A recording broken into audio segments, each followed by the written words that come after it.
Hello, everybody. Welcome.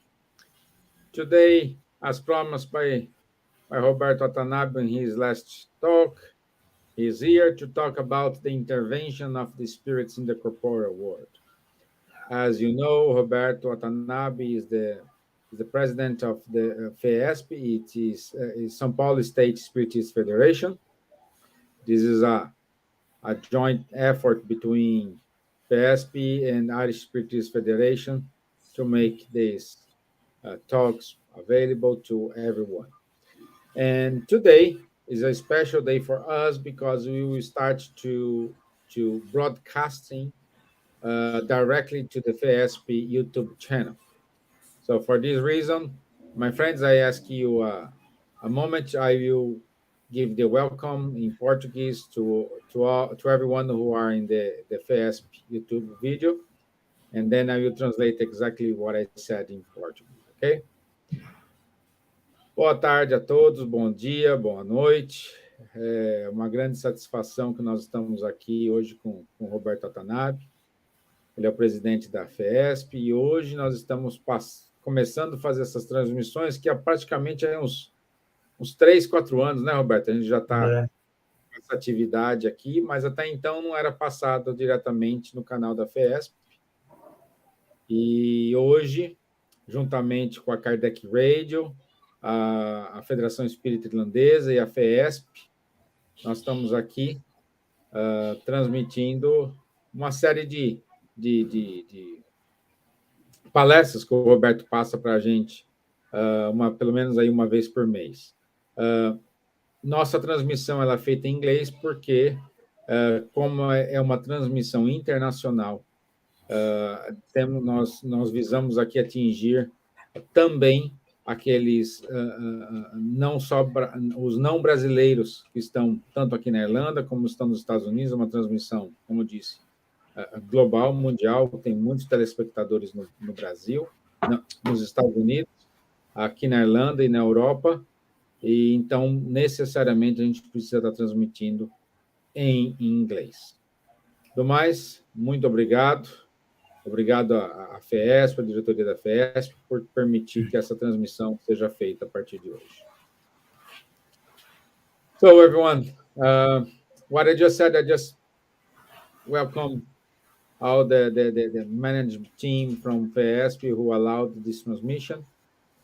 I explained to them we do this broadcast in English because our intention here it is spread the spiritism in English, especially for those friends who are non-Brazilians who doesn't understand Portuguese, not necessarily speaking English, because we do have people here from Poland, from Russia. They don't speak Portuguese, so English is our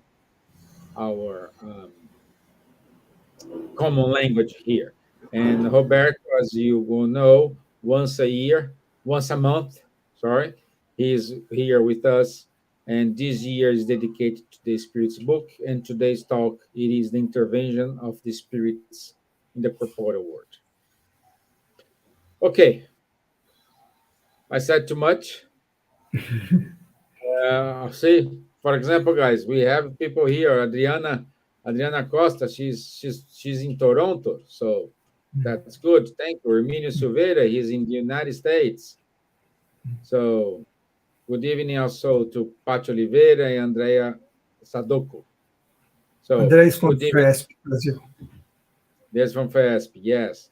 So see, as I said in Portuguese, we reach globally. We are not focusing only one place. We are reaching elsewhere, and I'm pretty sure when we finish here, we leave this, and many people from different parts of the world will listen us.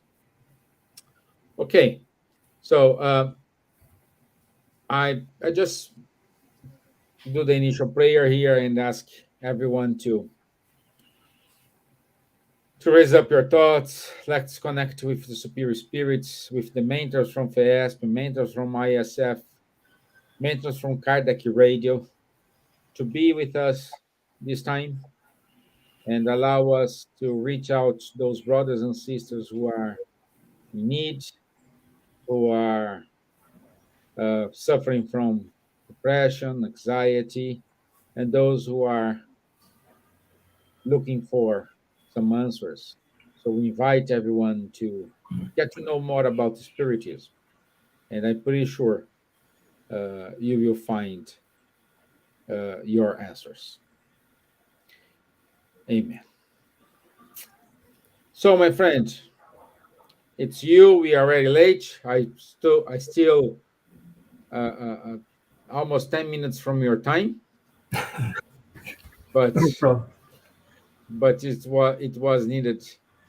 So, also, good evening to Ieda Vedolin, Benedito Figueiredo. So, a lot of people joining us. This is wonderful. Thank you, everyone. If you need me, I'm in the background. Okay, Esteban. Hello, everybody. Glad to be here again with you all. And today we will continue with the study of the Spiritist book. We will finalize today the second part of the book, which is we call Book Two, second book, and then we start the third part, which it talks about the moral laws. And today we will see two chapters from the second part, which is the intervention of the spirits in the corporeal world and the occupations and missions of the spirits. So we are going to see today how the spirits influence ourselves in our daily life, okay? And they do. So let's start by talking about the intervention of the spirits in the corporeal world. Well, spiritists, the spiritist book says that the spiritists can see everything we do, and that's because they are constantly surrounding us. And neither actions nor thoughts can be concealed from them. That is very interesting, right? Because here in the corporeal world, we sometimes we can conceal our actions. We can sometimes we can conceal our actions, or many times, and most of the time we can conceal our thoughts. But for the spiritists, we cannot conceal even our thoughts, neither nor our actions nor our thoughts. And but they see only what it is of their interest, right? Because it's like us. And then serious spirits or good spirits, they pity our imperfections, the troubles that we provoke to ourselves because of because of our imperfections, and then they try to help us. By the other hand, frivolous spirits, they laugh at the little annoyance they cause us. So they are very glad to joke, to mock us, okay, mocking on us. And so that is the situation here. We cannot conceal many things from our colleagues here incarnate, but not from our discarnate fellows. Okay. Then they also, besides having perception of our actions and thought, they also can influence our thought and actions. And the Spiritist book says that they most of the time they have influence in our thoughts and actions, so that very frequently it is they who guide us, although we are not conscious of that. But the suggested thought that a spirit, good or evil, can give us, depending on us. That's why the Spiritist book says that good spirits give only good advice, and it's up to us listen or not to them. Okay, so at the end of the day, the decision is always is our decision. Bad spirits act on us out of our desire for evil. That means that if we don't have any desire for evil, bad spirit would not have any action upon us. So that is, again, is always up to us, right? To be influenced either by good or bad spirits, depending on us. And then next issue is about the possession. The word possession, which is a strong influence of the spirits upon us. Possession means that, in general words, it means that the spirits uh, take the control of our body. Okay, and that presumes the existence of demons, which would be evil spirits, which is suddenly they come and take the control of our body, and then we do things that we would not do in our conscious mind, and then after that we don't understand why we did such action, right? So demons would be beings of depraved nature that cohabitate with the soul of an individual in his or her body. Is exactly what I just explained. But what the Spiritist book says is that there are no demons in this sense, because two spirits cannot simultaneously inhabit the same body. If I am incarnate in this body, only me can possess this body, right? So it would not be possible for another spirit come and cohabitate with me, my soul, in this same body. So that is what is being explained here. And that's why the expression possession, by such expression, we should understand a soul, or we ourselves, when we are subjugated by an imperfect spirit. It means that that control, that influence that I just mentioned of the spirits upon us is so strong that they control our will, for example. In that case, we would say that the person is possessed. Okay. What we can also know is that this is the Spiritist book was published in 1857. Allan Kardec, he published other books from Spiritism, and later he acknowledged that there are some situations where uh, a spirit can come and cohabitate in the same body, but that is always temporary. Okay, so this idea here has some evolution later, but at the end of the day, two spirits cannot simultaneously inhabit the same body forever, right? Just temporarily, as Kardec acknowledged later.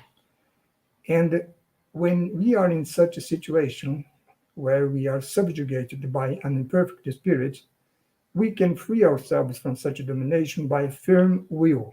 Okay, so but sometimes the spirits control our will, so that we cannot we don't have the strength to liberate ourselves from that. In that case, a third person would be helpful, right?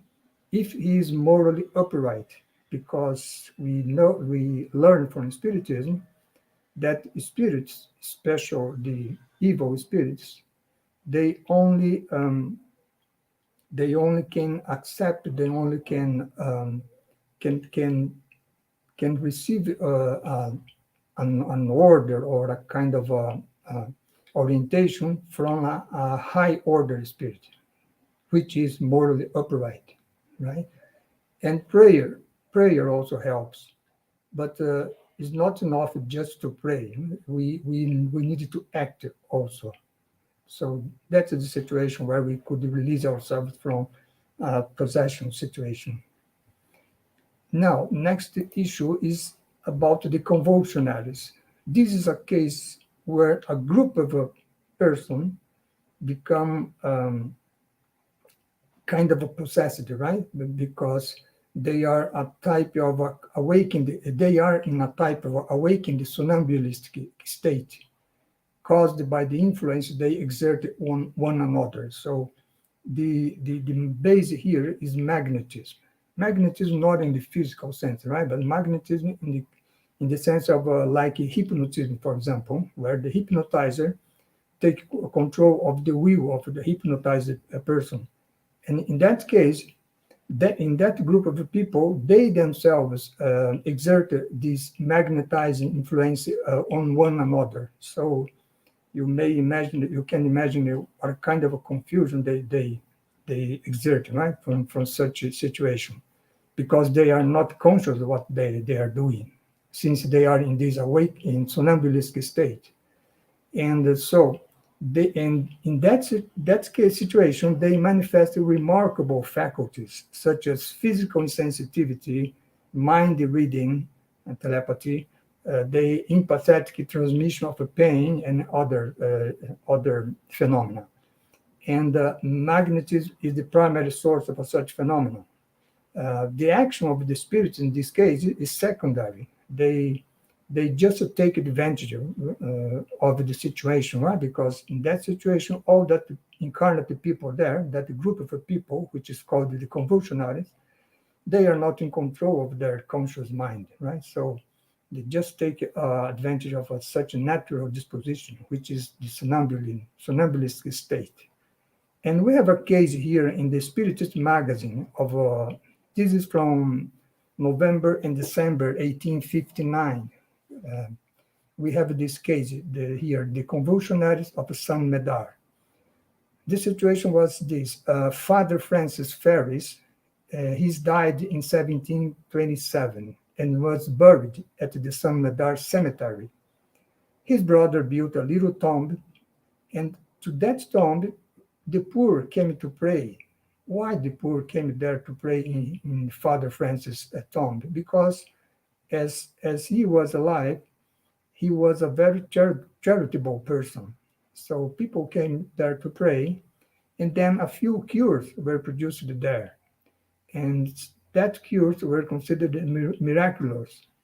And also some convulsions from the people occurred among the people, because in that state, somnambulistic state, people also manifest convulsions, right? And then you can imagine the disturbance that was caused by such situation. Lots of people there in the cemetery around the Father Francis tomb, in such a somnambulistic state, out of their mind. So there was so much confusion that the authorities, civil authorities, closed the cemetery in 1732, and then the problem was resolved. Yeah? And this is an example, okay, of the convulsionary. When the civil authorities did not permit the person to go there, then the problem vanished, right? Because there was not anymore that situation when one person was magnetizing the other and being magnetized by others, and in all that confusion. So this is a kind of where we can also have influence over the spirit, but it's secondary, as we just said, right? Now, besides spirits knowing about our actions and thought, besides their influence our actions and thoughts, they also have affections for us, right? For certain persons, the Spiritist book says here.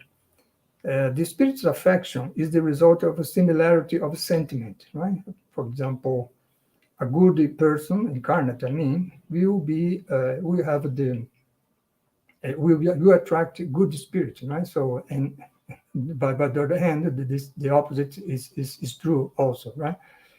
And then, so that good spirits, they sympathize with the moral individuals, or those who are susceptible to improving themselves, right? So if we are trying to improve ourselves, good spirits come and try to help us. By the other hand, low order spirits, they sympathize with wicked individuals, or those who may become such a wicked individual, right? So, and you see again is that we are who attract either good or bad spirits, depending on what we are thinking, right? So that is a very important. Uh, it means that a spirit, a low order spirits cannot, by from nowhere, come and have influence on me if I am not in the same way of thinking, like his or like such spirit, right? And so, since spirits have affection to ourselves, uh, of course, good spirits rebuild our courage for the sake of our future. They'll help us, right? So, to evolve.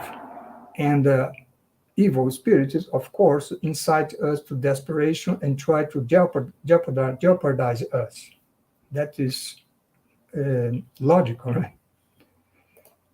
And among the sympathetic spirits, we have the protector spirit, the familiar spirit, and the sympathetic as a general, right? So what is interesting to note here is that we know in the traditional religion the figure of the guardian angel. So that is true because each one of us, with no exception, have a protector spirit, which is the same as guardian angel, right? So is a spirit who has, of course, they are more evolved than us, and they try to help us in our life here, right? While incarnate.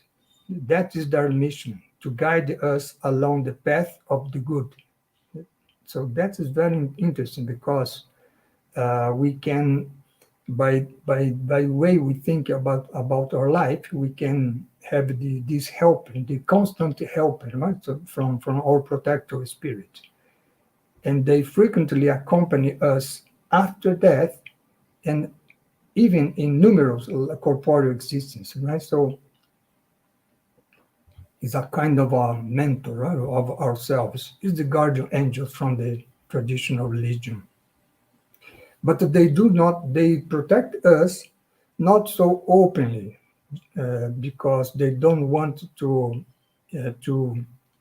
affect our free will, right? So so that if we count on their support uh, all the time, and well, I know that my protector spirit will always help me, and then I will do nothing, right? Because he will help me anyway. So in that case, I would not exert my free will. So that's why they don't help us, but do not do so openly, right? Just to preserve our free will. That's very intelligent from God, right? And familiar spirits are usually a friend of the home, right? So, for example, I have a grandmother, for example, who loved me much when I was a child, for example, and then she has passed away many years, and then she liked me, and then she has always trying to help me, right? And so that familiar spirit, they link themselves to us in order to help us according to their power, which is frequently quite limited because they are not a high order spirit, right? They are people of our family, but who love us as we love them.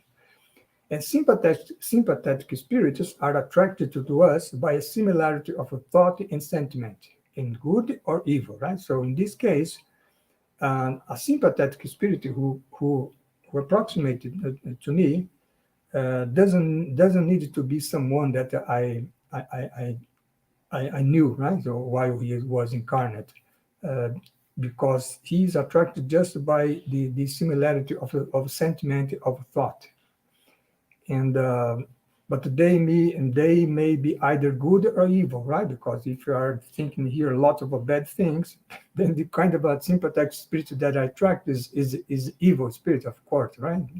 The because of the similarity of sentiments or thinking. And the spirits also can be attracted to larger group of individuals, so that we have societies, cities, or nations that are assisted by spirits of greater or lesser advancement, depending on their character. So it means that if a person, for example, that had in the past a great influence on some country, for example, he, as a spirit, will try to continue to help his country, right? So that would be a situation like this. So that is a very good thing, right? We know that there are lots of spirits, although they can influence us all the time. There are lots of them that can help us very much, right? So help us to have patience, to have courage, so to have strength to afford all the troubles that we have in our life here. That is very good to know. And next issue is about presentiments. There are some times that we may have some presentiments about the future, right? For example, a presentiment of something good or bad, right, that can happen to me. So such presentiment can be the inner and secret counsel of a spirit who wishes all us well. Why is why it is inner and secret counsel? Because it's something that comes to our mind, and then we must decide about that, right? So we do not have the certainty that was, for example, gave to us by the good spirit, because in that case again, that would affect our free will, right? So, and it can be also intuition about a choice made prior to incarnation. I We saw in 2 months ago that before incarnating, the spirit, depending on their understanding, and he or she can choose the trials they are going to pass through their life, right? So, and when the time comes where when that trial we would face that trial, then we have a kind of intuition, right? It is the voice of the instinct, the spiritual book says, right? So, and in such case, our protector spirit also help us with their conscience, right? Through the voice of the conscience also. So we have many situations here, right? The counsel of a protector spirit and intuition which come to our deep memory about what we have been chosen before incarnating, and then the counsels of any good spirits which is trying to help us. And the protector, so that is the situation here, right? But always is up to us to listen or not, right, to such a good advice. If we do, good to us. If we don't, then bad to us, right? That's the presentiments. And also, the spirits also have the influence not on our actions and thoughts, but also on the events of our life. So what happened to us in our daily life, right? So how they do that, right? They, for example, they can cause the meeting of two persons who seem to have met by accident, right? But it wasn't, right? So a spirit caused that meeting of two persons. They can inspire someone with the thought of passing by a place. I believe that many of you have experience in such a situation, right? Suddenly, an idea comes to your mind, and then you decide to do this or that, right? It can be some advice or some influence, right, of a spirit, a good spirit in this case, right? And they can call also a person's attention to a specific point if it will lead to the result they desire. So in that case, the result they desire can be good or bad, you know? And then if they can, they will succeed in to call our attention depending on what we are thinking, right, in that moment.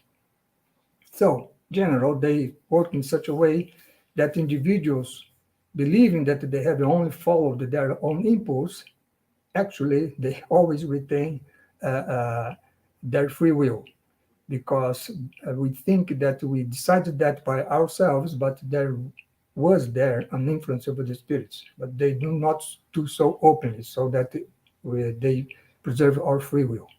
So you see that free will is a very important thing here, right? So because the spirit can influence our actions, thought, or the event of our life, it doesn't mean that they control us, right? So our free will is not, no, is never affected in all these situations.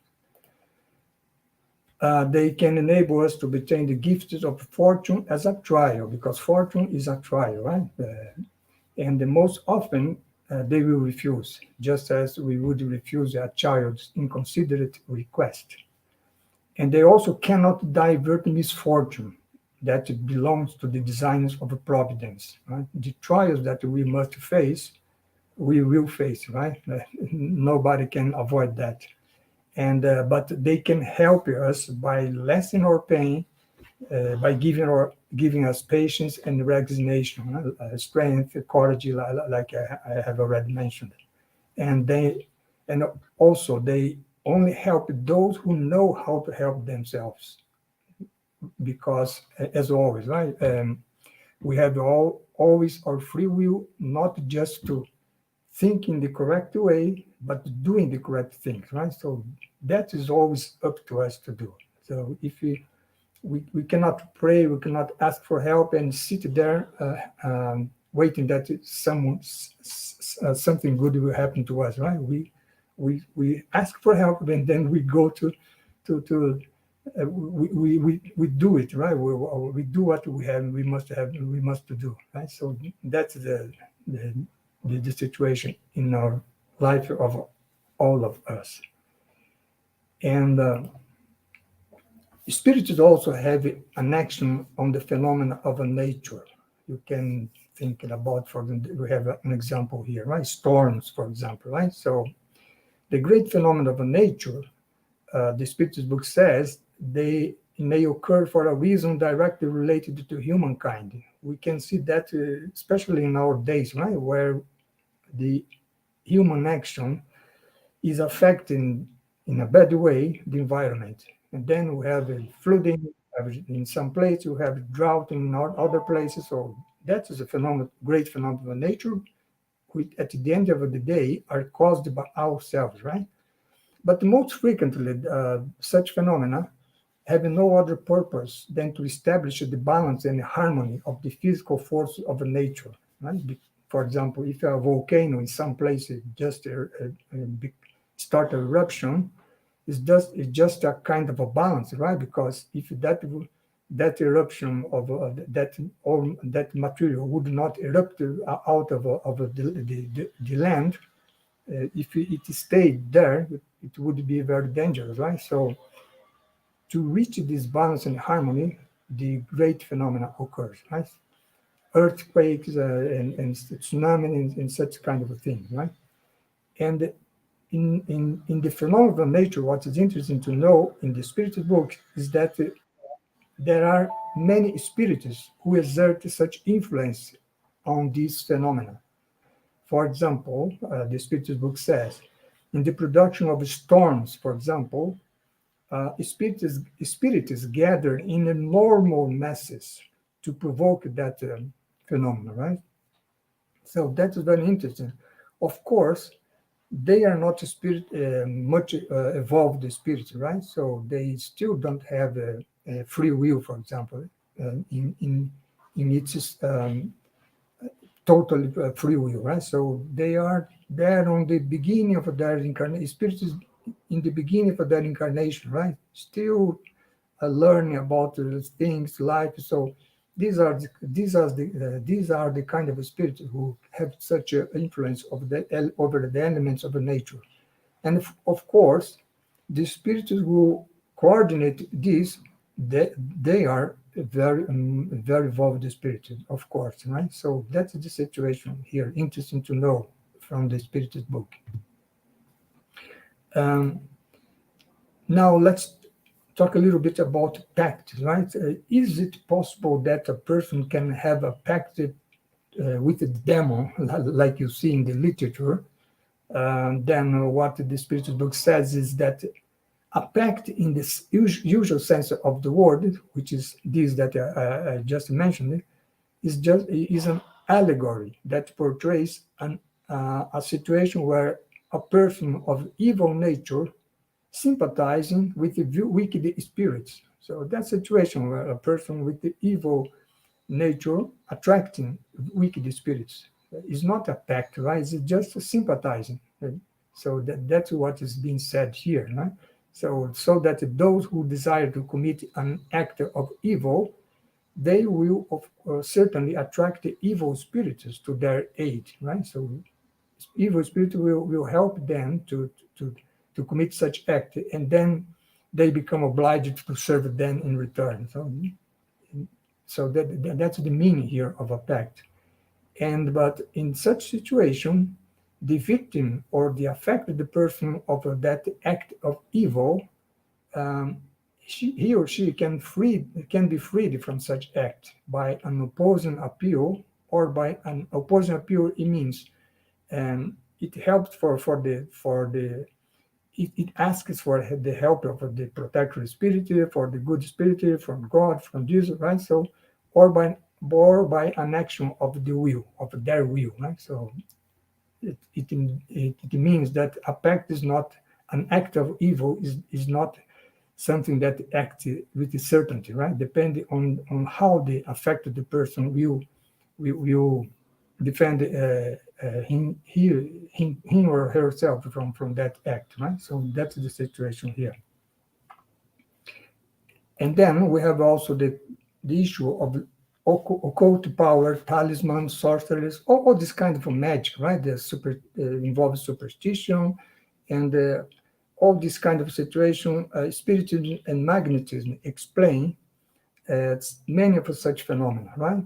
For example, a person who seems to have a strong occult power is just a person who possesses a very strong magnetic power, which is something very natural, right? But in such case, such person uses that for an evil purpose, because you can also have a strong magnetic power, and then you can use that for good, right? So, which is the case of the healer, right? So people who healing by simple touch.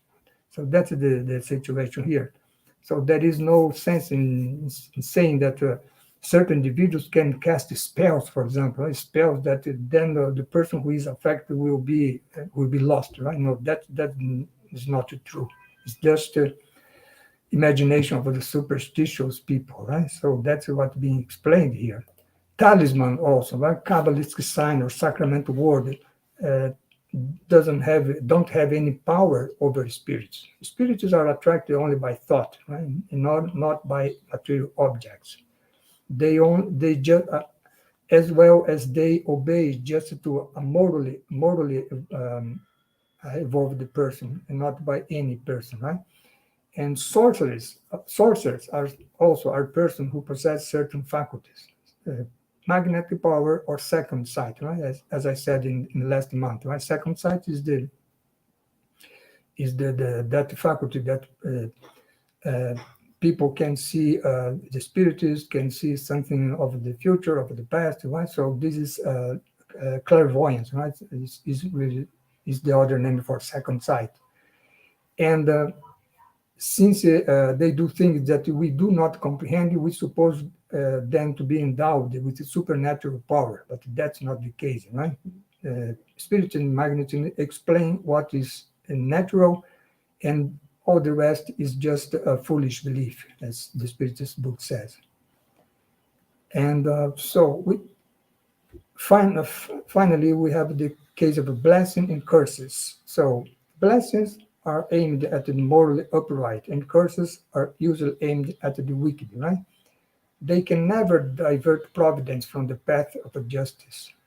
It means that providence does not strike those who are cursed unless they are wicked, right? So unless they deserve it at the end of the day, right? So, and the protection of a providence does not cover those who do not deserve it, right? So we see here that the moral thing here is essential, right? Blessing and curse by themselves doesn't have any effect, right? To bless a person who is doing a bad things will not have any effect, right? And by the other hand, cursing a person, a good person, will not have any effect either, right?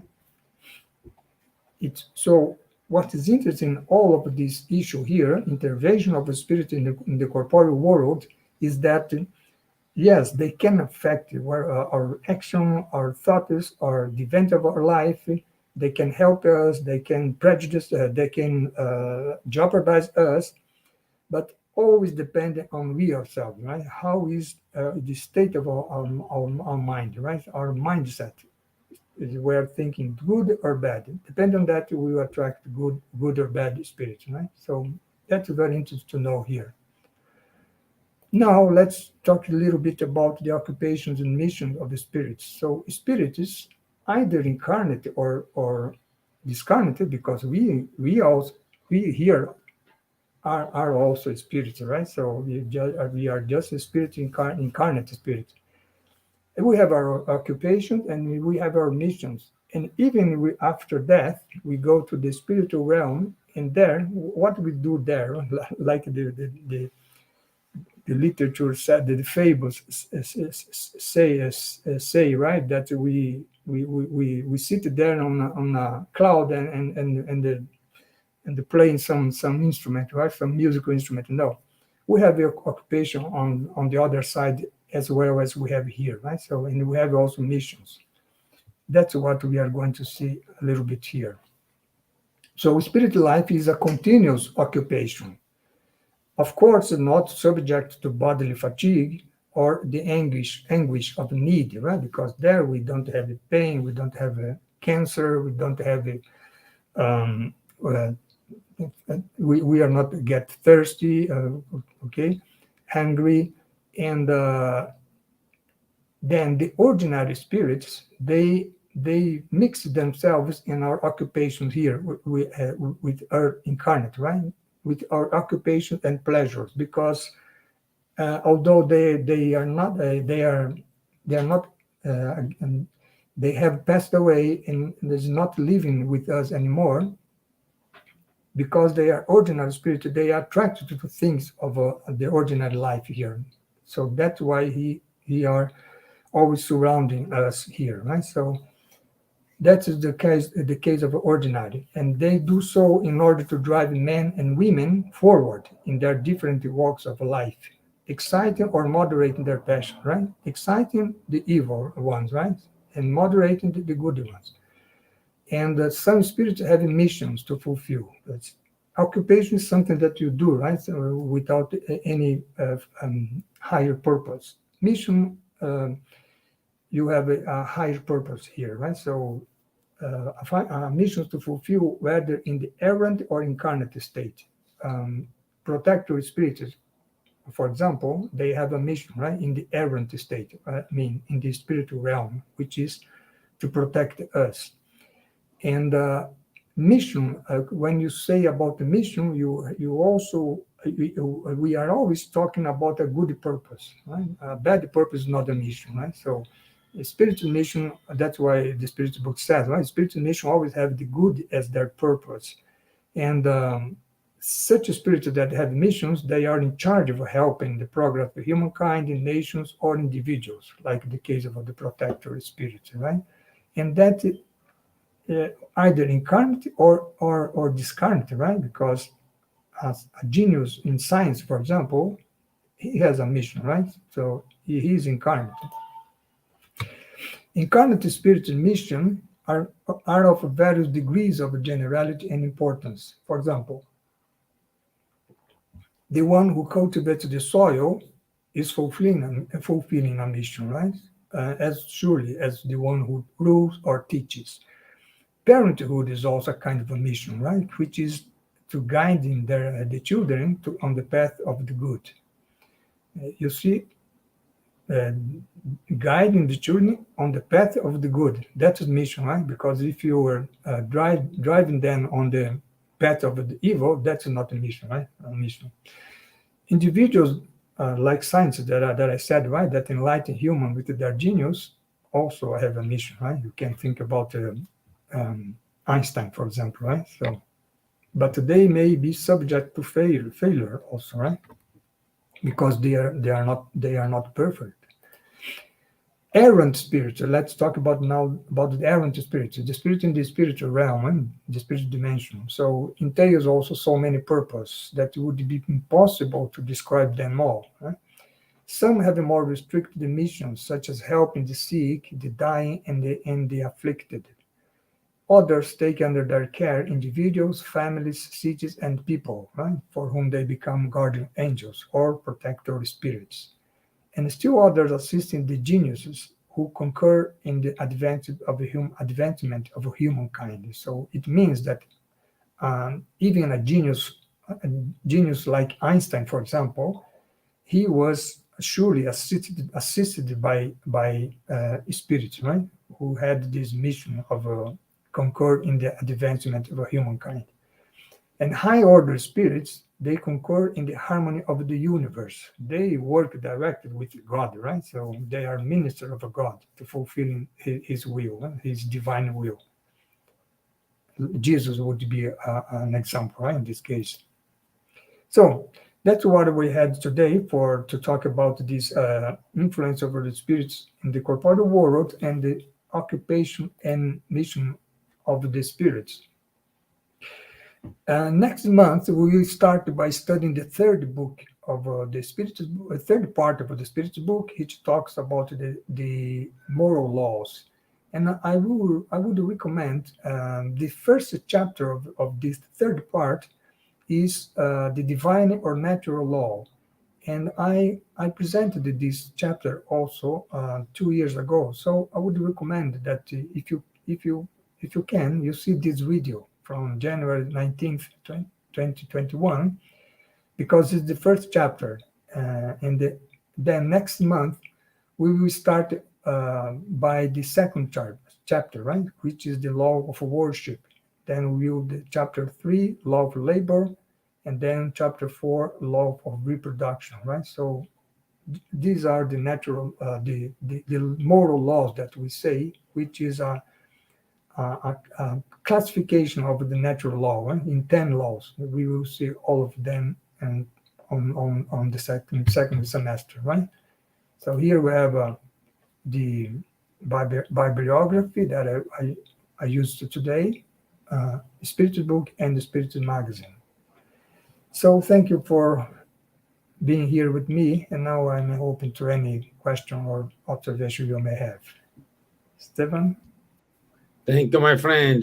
Good to have you here. Is good. Good to be here. It's Yeah. wonderful to see how you make difficult things easy. I hope Yeah, so. yeah. So we don't have any questions so far, but Mm, please, my friends, if you do have a question, just write it in the comment box. mm. Let me remove it here. I believe it was easy to understand, right? The easy issue to understand Yeah, yeah, because it's yeah. directly connected to our daily life, right? Hmm. Hmm. It is, and well, it's. I used to say we are kind of a radio, Yeah, and exactly. we are tuning ourselves according to our thoughts, to our vibrations. Like Yeah, if you're putting us low and we are not good, not feeling good, of course we are not tuning with your high spirits. yeah, yeah, Like a dial in a radio. If you want to listen rock and roll, you need to put the dial in a rock and roll station. yeah, If you want yeah, to listen classical music, you need to put in a classical music. So it's yeah, like us. yeah, Oh, so and during the day we will have all these up and downs. and uh, we needed to we need to learn how to manage these up and downs. Yeah, exactly. I Yeah, think yeah. the tricky here, and once we learn to manage, the influence is gonna be more helpful than harmful. You know? Yeah, yeah.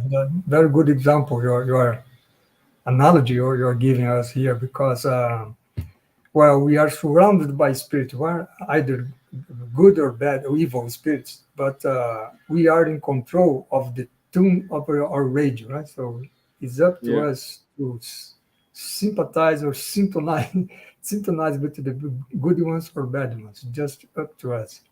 We are not puppets from on the spirit's hand. Right? Never. Right? Always, if no, we allowed that too, right? yeah, So exactly. If you allowed it, we are yeah, puppets. Exactly. Yeah, yeah. yeah. So that's Okay. preserve our free will always. Yeah. Okay. Okay. So no questions. It's about our time. Okay. Just saying to everyone, at 8:30 p.m. we do have our healing virtual healing on the Spiritual Society of Ireland YouTube page. You don't need any link. Just go to our YouTube page at in 8:30 um, p.m. Irish time. So in Brazil, gonna be like 4:30. For 8:30, 4:30. Yeah, Yeah. yeah, Yeah. yeah, 4:30 in Brazil.